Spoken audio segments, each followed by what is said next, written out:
and welcome to Math with Asna. In this lesson, we're going to talk about distance, midpoint, and the coordinate plane.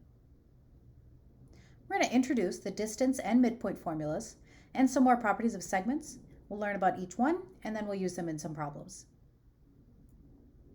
So congruent segments. Segments are congruent if they have the same length. So notation-wise, it would be AB, or whatever segment you're talking about, with the segment notation, because we're talking about the segment as a whole, not the length of the segment. We're talking about the segment itself. AB is congruent to, this is the symbol for congruence, CD. Now, when we're talking about congruence, we need to have that segment notation. Congruence talks about the entire thing. AB equals CD would only talk about the length. So AB is congruent to CD, we're talking about the entire thing. AB equals CD, we're talking about the length. Okay, the midpoint of a segment is the point that divides the segment into two congruent segments. A segment bisector is really anything that intersects a segment at its midpoint. So if I've got a segment that is cut in half, we show that with what are called tick marks. And as long as those tick marks are the same, we can say that those are equal in length. So same tick marks means same length. And a point, line, ray, segment, anything that really passes through that point is a bisector. We have our distance formula. Subtract the x's and square them. Subtract the y's and square them, and then add and take the square root. We've got the midpoint formula, which really is just the average. We're taking the average of the x values and the average of the y values, and that's midpoint. All right, so in general, how do you solve geometry problems? Well, you always want to start by drawing a picture. If it's not given to you, you should be drawing your own, and you should label all the information you have in your picture. After that, you can use your information to write a geometric statement. That will lead to an equation which you can solve. And the last thing is to check if you actually answered the question being asked. All right, let's do an example. Suppose E bisects DF. Okay, so I know I need a segment DF, and it has a bisector. So I'm going to put that somewhere there, and I show that it's being bisected by having the same tick marks. And this is E. DE is 4x minus 3.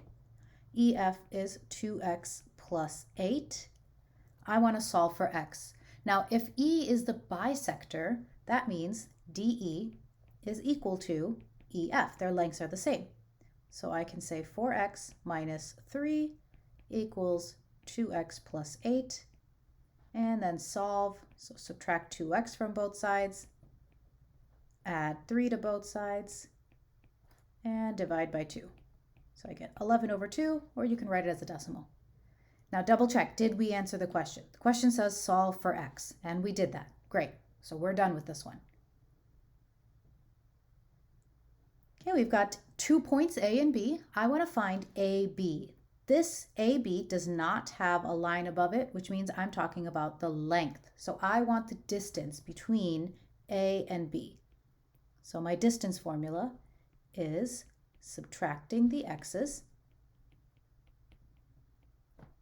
subtracting the y's, and taking the square root of that whole thing. So let's substitute. 0 minus 2 squared, 9 minus 7 squared. Now what you can do to make your life a little easier is you can take this radicand, or the part that's underneath the radical, and put that whole thing in your calculator in one go. Just be really careful with your parentheses. You'll end up with square root of 8, which would simplify to 2 root 2.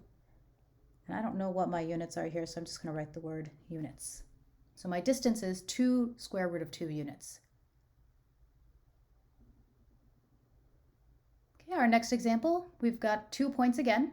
I want the midpoint of that segment. All right, so midpoint is found by the average of the x's and the average of the y's. So let's take what we know. We got x values are -3 and 9. Y values are 6 and negative 10. So negative 3 plus 9 is 6, divided by 2 is 3. 6 plus negative 10 is negative 4, divided by 2 is negative 2. So my midpoint is 3, negative 2. AB is a segment such that A is 9, 7, and the midpoint is 2, 4. So in this example, I've got 2 points, A and B, but I only know the coordinates for A, and I know the midpoint. I don't know the coordinates for B. That's what I need to solve for. So what you're going to do to solve this is essentially work backwards. What did we do to find the midpoint for the x values? Well, we added the x values and we divided by 2. So we're going to do the same thing here. 9 plus whatever my x is for B divided by 2 gave me that midpoint of 2. Same thing with the y's. 7 plus my y value for B divided by 2 gave me my midpoint, which is 4. Now from here, we're just going to solve each equation separately. So I'm going to start off by multiplying by 2 on both sides. I get 9 plus x1 equals 4. Subtract 9. I get negative 5. On this side, 7 plus y1 equals 8. Subtract 7. I get 1. So my coordinates for B are negative 5 and 1. If you wanted to check it, you could find the midpoint for your new coordinates B and A and see if it matches up with 2, 4. If you learned something, please go ahead and like and subscribe, and stay tuned for more videos.